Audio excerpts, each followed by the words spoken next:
Bulaga, may entrata ng paulan ng kakitaan sa pagsuot niya ng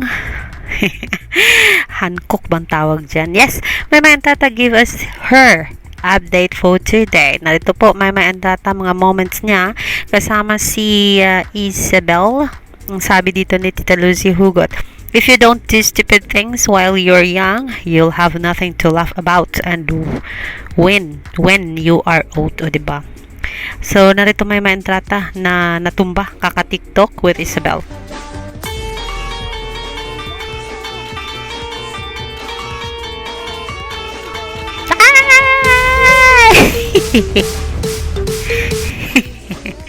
Kakaloka talaga itong si Meridel. Akala niya nasa kay drama siya na may sasalo pag na-fall. Kaso lang, wala nga lang. O diba? Ano, ha? Aha. Ayan, ayan.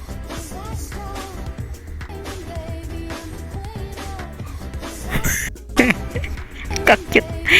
So, yan po ang kakita ni Maymay Entrata at narito po ang iba pang mga videos at mga photos na i-share sa atin ni Maymay Entrata sa kanyang Facebook account, Instagram account at napapanood natin yan ngayon sa Twitter world. Akala daw ang saya, cool for you. Maymay Entrata, yung happiness sa mukha mo. Ang sarap daw panoorin. Yan po ay sabi ni I love you Maymay. She's having the time of her life because she can. Yan ang sabi ni Maymay Dreamers pagkatapos mapanood ang video ni Maymay kung saan inikot ang Jong Palace. Ang tawag ng palace na yun kanina. Basa ko na yun kanina eh. Dahan-dahan daw Maymay. Sabi ni Edmay. Ayun. Si Edmay pala ang nag-post nun. Nasa sandali. Hanapin ko lang kung nasa ang lugar si Maymay ha. Kasi gusto kong i-share yan sa inyo mga kaibigan. And Maymay Entrata is now pinakita sa atin ni Maymay na kakyutan niya ay nasa cute-cute mo daw Maymay Gyeongbokgung Palace po yan sa South Korea. So yan po, she is our princess, our Korean girl, Maymay,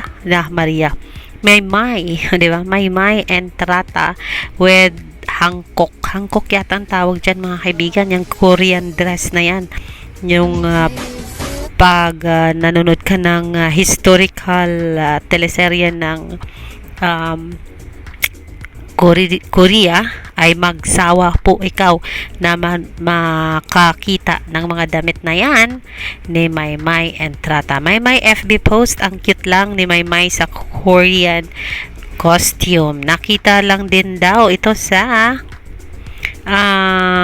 TikTok ng mga taga-subaybay ni Maymay kung kaya heto at na-enjoy na natin sa social media. So yes, dahil dyan, thank you so much Maymay. Akala namin na ilang araw kang may pa-update at ngayon ay tagtuyot na sa amin, pero hindi po nangyari yan kasi heto at pinaulanan mo kami ng kakyutan mo, kagandahan mo. Suot-suot ang national costume ng historical ang dating mo dito ng Korea. Napakaganda ng ating Sinday. Pero yes, hindi mangyayari yan kung hindi tayo inaalala ni Inday. So salamat at naalala tayo ni Meridel at heto at paulan po siya ng kagandahan at talagang pinutulan pala talaga niya ang kanyang buhok. Akala ko ay tinupi lang sa loob. Pero ayun, pinutulan ni Maymay ang kanyang buhok as of now. So, bagay na rin naman ka Maymay at saka maganda rin naman tingnan. So here are some of the photos and videos na i-share sa atin ni Maymay Entrata at ni Isabel Lucent. Ang kanyang PA na kasama niya dyan sa Korea. Alexander Jules, magandang gabi po sa inyong lahat.